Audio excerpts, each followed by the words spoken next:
Hey everyone, I'm Beastalia14. With a couple amazing terrain generation mods being released and updated, I thought it would be a good idea to make a video on how we can capitalize on that and make Minecraft look as stunning as possible. After scouring through the mod pages, doing a tiny bit of configuration and testing, I'm happy to say that I think I found it.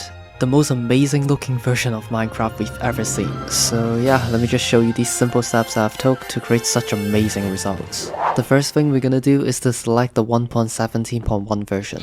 Even without any modification, this version is easily the best update Minecraft has received, just for the extended world height and new cave generations. All the modifications that we'll be adding are very much dependent on this update and the contents that it brings. Alright, after that we'll be installing world generation mods, the most important one being TerraLift. There are already hundreds of videos showcasing this mod, so I'll just skip past this mod. Another major terraforming mod that we'll be adding is Boolean Wolver's Overhauled Overworld. Instead of adding in new biomes like TerraLift, this mod makes existing biomes such as plains and savannas so much better looking. There's also the extra caves and cliffs add-on, which expands its content inside the new caves. For structures, we'll be including graveyard, barren isles, repurposed structures when dungeons arise, stone vaults, and more structures. One thing that I can guarantee is that the beautiful sceneries will not be empty fields with not much to offer. Instead, you'll find loads of new structures and dungeons to explore and conquer, each one more complex and difficult than the other.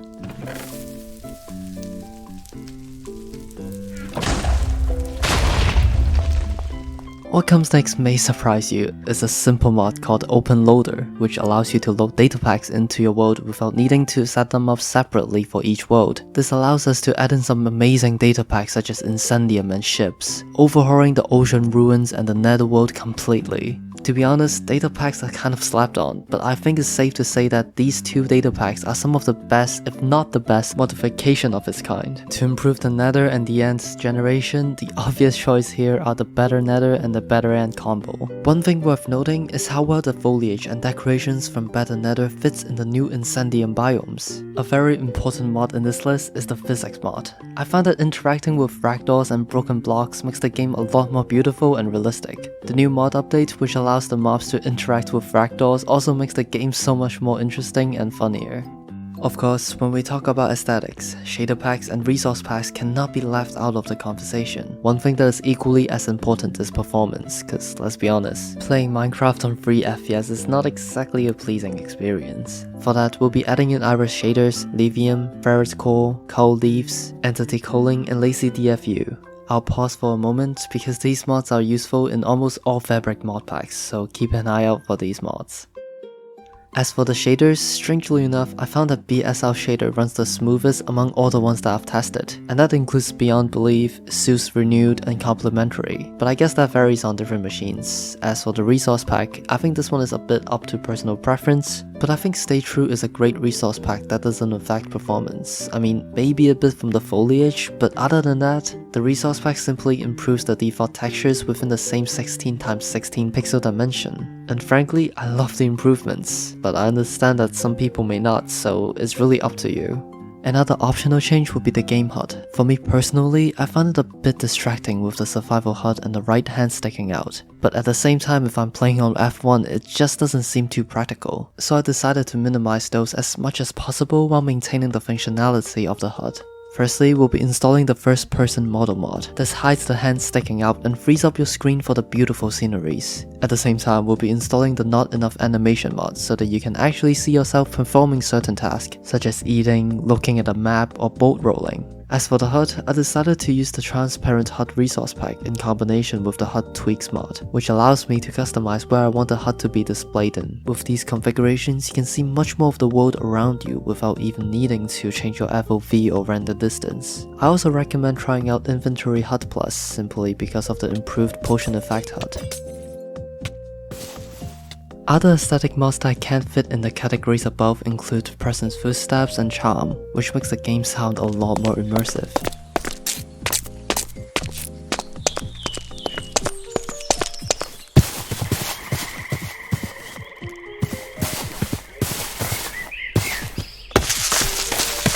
For official Overhaul, which adds amazing details to jukeboxes, brewing stands, and furnaces. Or back slots, which allows you to put items on your back for quick access. There's also creature mods such as Earth to Java, Grizzly Bears, Lovely Snails, just to add some variance to the game. And that's pretty much it. Let me show you some gameplay.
Alright, so that's the end of the video. As you can probably tell from the gameplay, there are quite a lot of mods that I didn't have time to mention, but you'll be able to find these mods in the Relations tabs in the packs page. But that is if curseforge approves the pack, which is going to take some time. Anyway, if you enjoyed this video, please leave a like and subscribe, and I'll see y'all next time. Goodbye.